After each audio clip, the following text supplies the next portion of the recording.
Olá, meus queridos irmãos, a paz do Senhor Jesus Cristo. Estamos aqui para darmos continuidade com os nossos subsídios da nossa EBD, Escola Bíblica Dominical. A você, meu amigo aqui de Presidente Epitácio região, você é o nosso convidado a estar presencialmente conosco em nossa Igreja Evangélica, Assembleia de Deus, Ministério do Belém, na Rua Cuiabá 146, em frente da Caixa Econômica Federal. E no bairro da Vila Esperança, no mesmo horário, você é o nosso convidado a estar conosco na Rua Antônio Venâncio Lopes, 2034. Essas aulas virtuais, elas não substituem as aulas presenciais. É importante que você participe presencialmente conosco. Tivemos a lição passada, que foi a lição de número 11, que falou sobre a intercessão de Jesus pelos discípulos. Falamos sobre essa função de sacerdote do Senhor Jesus, essa famosa oração de Jesus, em João capítulo 17, entendemos que ali nós vemos a importância da oração e o exemplo, o maior exemplo dado por Jesus. Porque ali em João capítulo 17, Jesus primeiro, ele ora por si mesmo, segundo, ele ora pelos seus discípulos, terceiro, ele ora pela sua igreja. Então falamos sobre essa importância da oração. Hoje nós estamos com a lição de número 12, que vai falar sobre do julgamento à ressurreição do Senhor Jesus. Perceba-se, querido, que nós vamos destacar aqui alguns fatos que ocorreram entre o julgamento e a ressurreição do Senhor Jesus Cristo. Vamos falar sobre a sua paixão, sobre a sua morte e também sobre a sua ressurreição.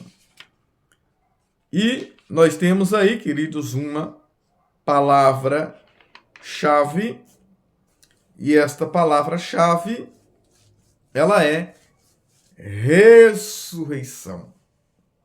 E essa ressurreição do Senhor Jesus, que é um dos maiores símbolos do cristianismo.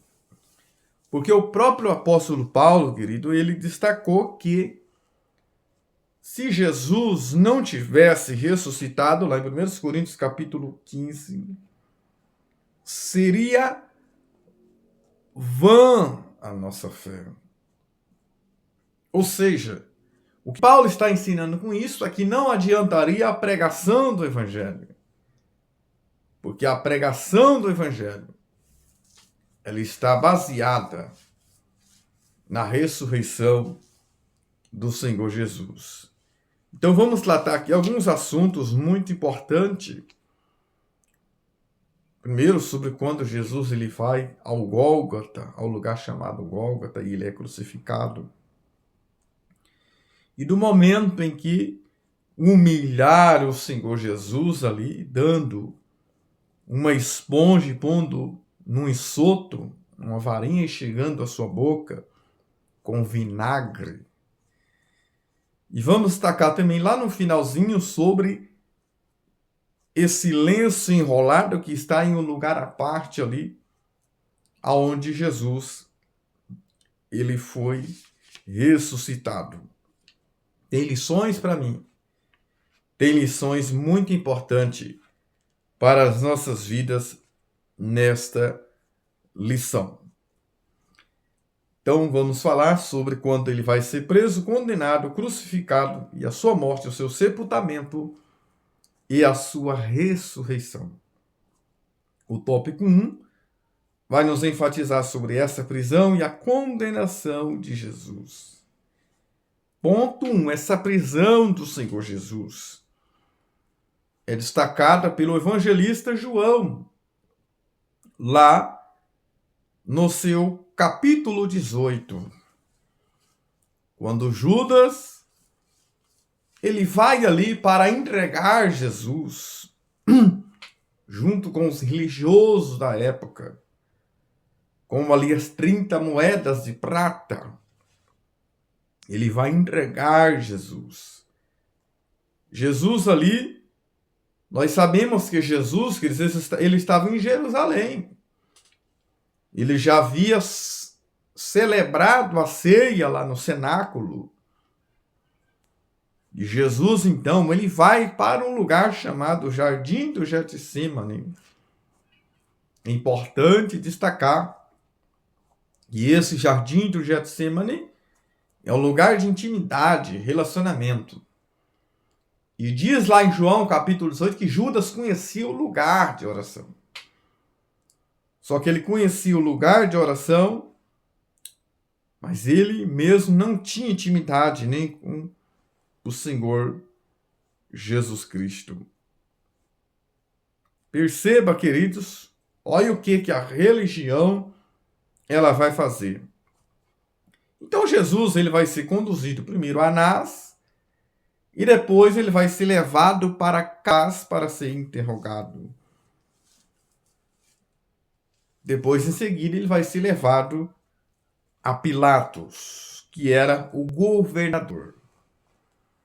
Grave bem isso, queridos. Jesus, ele passou por 2 julgamentos. Julgamento civil e julgamento religioso. Julgamento civil foi Pilatos Herodes, a qual também julgou Jesus. E o julgamento religioso, Anás e Caifás. Veja o que a religião ela faz, queridos. Eles estavam preocupados, ali em João capítulo 18 e 28, preocupado com a Páscoa, em celebrar a Páscoa, uma preocupação com a liturgia, com o sistema da religião, mas tramando a morte do inocente Jesus. Veja o que a religião ela faz, querido, né? Lá em João capítulo 18, versículo 28.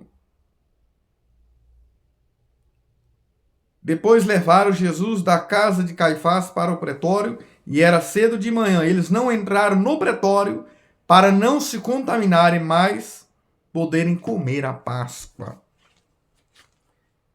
E o maior crime eles estavam fazendo, que era condenando uma pessoa inocente. Mas eles achou que estava fazendo mal, mas eles estavam apenas executando um plano de Deus. Veja que Jesus atravessa ali o ribeiro de Cedron momentos antes, que era um lugar de um lixo, um entulho ali, no fundo ali de Jerusalém.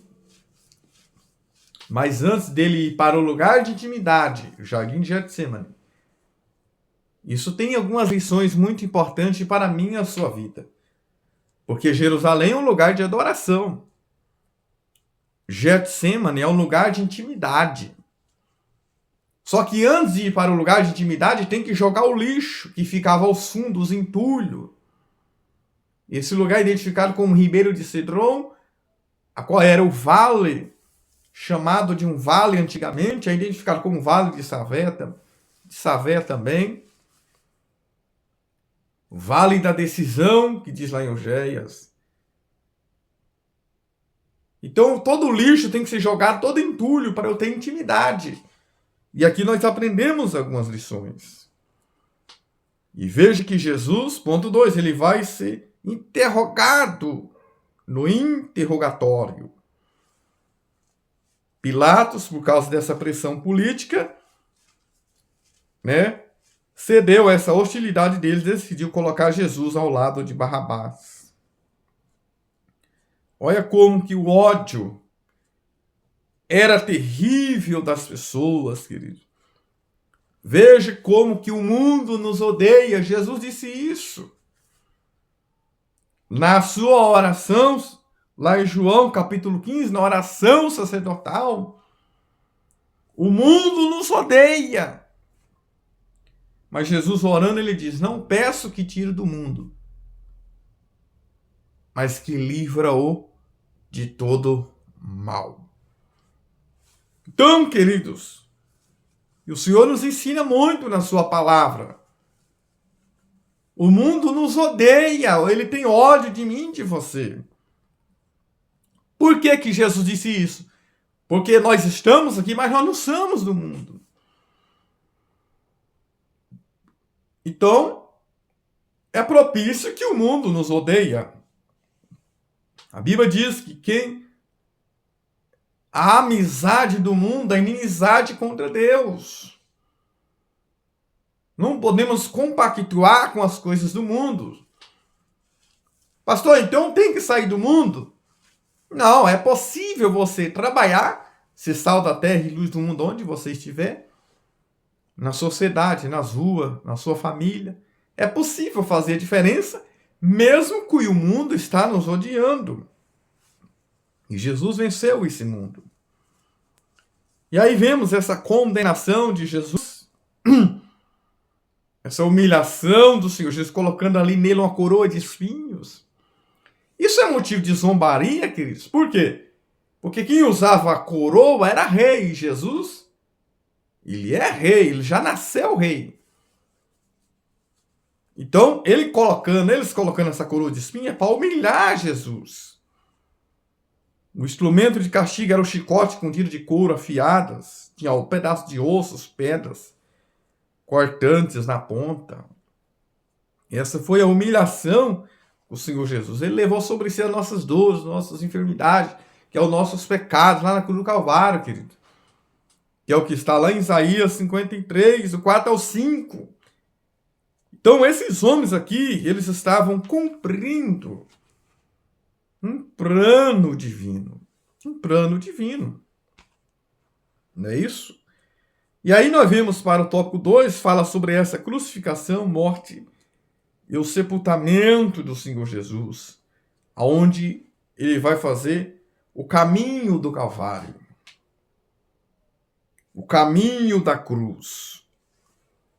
Todo esse drama, a qual é mencionado também nos evangelhos sinóticos, Mateus, Marcos, Lucas, todos falam. Cada um fala de uma forma diferente, mas não há contradição entre eles. E Lucas faz questão de mencionar, lá do 23, de 40 a 43. Veja que já trocaram Jesus. Em vez de colocar um criminoso, que era Barrabás, soltaram Barrabás e crucificaram Jesus. E lá na cruz também estava dois ladrões. Um estava à sua direita e o outro estava à sua esquerda. E isso é muito importante nós entendermos. Quem estava à sua direita era Dimas, que é aquele bom, aquele que se arrependeu, segundo o que diz a Igreja Católica, a tradição da Igreja Católica. Isso, os seus nomes não estão na Bíblia. E o seu lado esquerdo estava Gestas, Dimas e Gestas. E prefigura o ladrão mau, aquele que não se arrependeu. E perceba, queridos, que é mencionado também na palavra do Senhor, lá em João, capítulo 19, versículo 14, que esse fato ocorreu na hora sexta. E Marcos, capítulo 15, versículo 25, menciona-se que foi a hora terceira. Aparentemente, queridos, há contradição entre eles. Por que João menciona a hora sexta e Marcos menciona a hora terceira? É porque João está falando do horário que é diferente, o horário romano. E Marcos está falando do horário judaico. Perceba que o horário romano começa à meia-noite, a contagem. E o povo judeu, os judeus, eles começam a contagem do pôr do sol ao nascer do sol.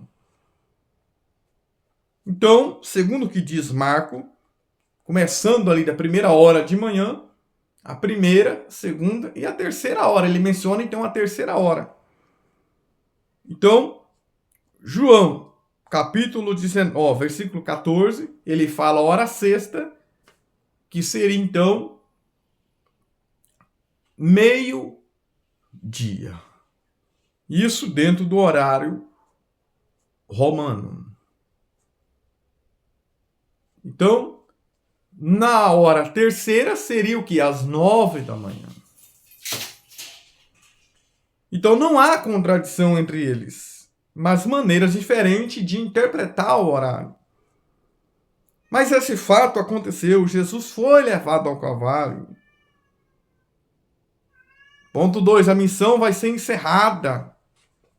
E quando Jesus estava ali, queridos, perceba que pegaram ali uma esponja que não continha água, porque Jesus disse que tinha sede, mas vinagre.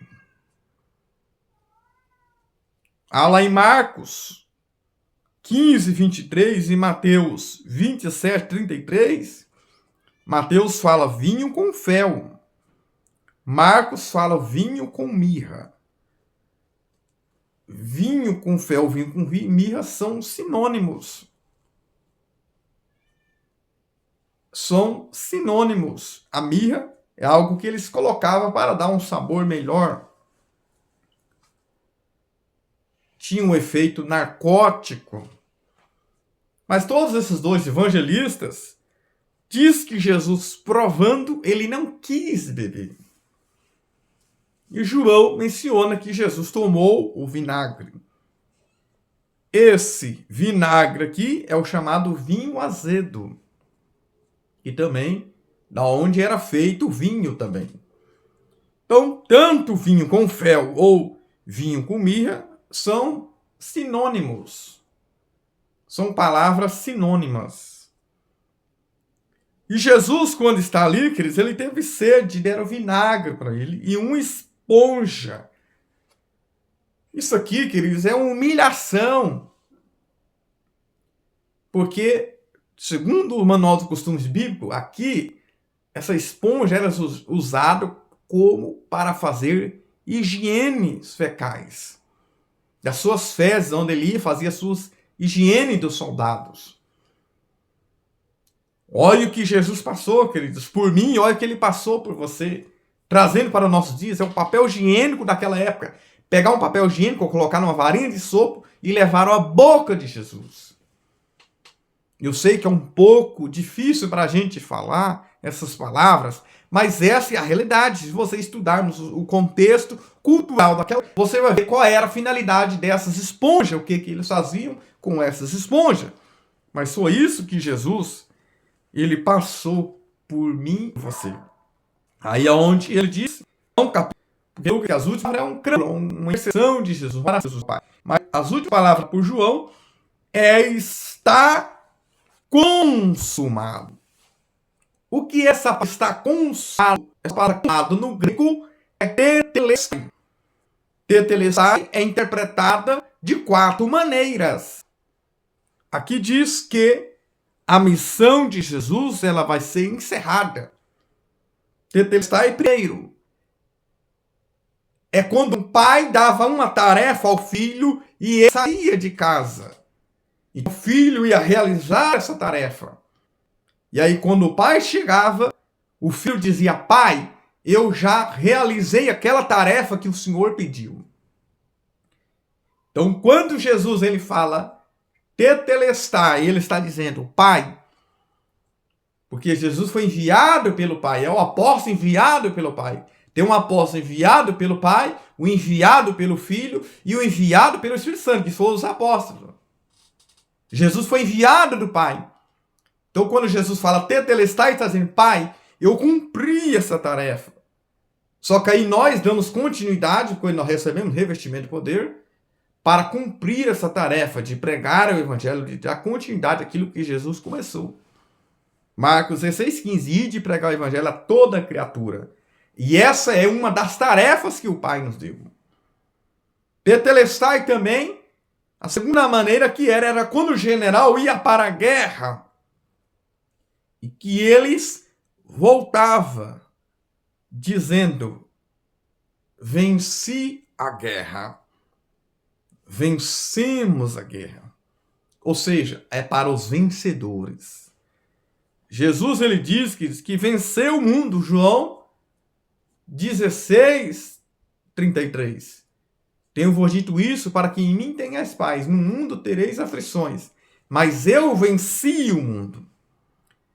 Paulo, assim como Jesus venceu, Paulo diz, segundo Timóteo 2:3, que estamos em uma guerra, estamos em batalha, nós somos soldados do Senhor. E nós temos que prosseguir para o alvo. Não podemos desistir. Filipenses 3:14, prossigo para o alvo. É um intuito e um propósito. Daniel 12:3, tu, porém, vai até o fim. Então, quando o general voltava da guerra, ele voltava dizendo que é vencedor. Nós somos vencedores não é porque lutamos, não é porque conseguimos ou conquistamos alguma coisa. Nós somos vencedores porque Jesus venceu por mim e você lá na cruz do Calvário. Terceiro, era quando uma dívida de uma propriedade, quando alguém pagava e virava placa e colocava lá no alto, essa dívida foi quitada. Ou seja, desconsidere essa dívida. É quando alguém tinha uma dívida de propriedade. E aí era colocado esse selo, essa placa de identificação. Colossenses 2 fala dessa cédula que era contrária contra nós. Existia uma dívida que nós não poderíamos não pagar. Mas Jesus pagou lá na cruz pela minha e sua vida. E hoje nós temos propriedade exclusiva do Senhor Jesus. É o que diz lá em Pedro, 1 Pedro 2. Existe algo que eu e você precisamos entender. Jesus já pagou a dívida por mim e você. E nós somos propriedade exclusiva do Senhor Jesus. Hoje, quando se paga uma dívida, existe, dependendo da dívida, quando é muito alta, existe um tempo para cair no sistema. Então, você já pagou, mas o sistema está que você ainda está devendo. É como você peca contra o Senhor e faz alguma coisa e você pede perdão. E o diabo começa a te acusar. Olha lá, ele pecou, ele fez isso. Ele fornicou, ele adulterou, ele caiu. Só que o diabo esquece que Jesus já pagou a parcela lá na cruz do Calvário. Já pagou o preço lá na cruz. Só que aí o sistema vem nos acusar. Mas o importante é que a dívida já foi paga. Quarta interpretação do tetelestai é quando um condenado, um criminoso, no último dia era dado uma placa na mão do carcereiro de madeira, que a pena dele já foi paga. Outrora, nós éramos condenados, criminoso. Existe até um louvor. Mas Jesus pagou a dívida por mim e você. Romanos 8. Portanto, agora, nenhuma condenação há para os que estão em Cristo Jesus. E aí vem o sepultamento de Jesus, ponto 3.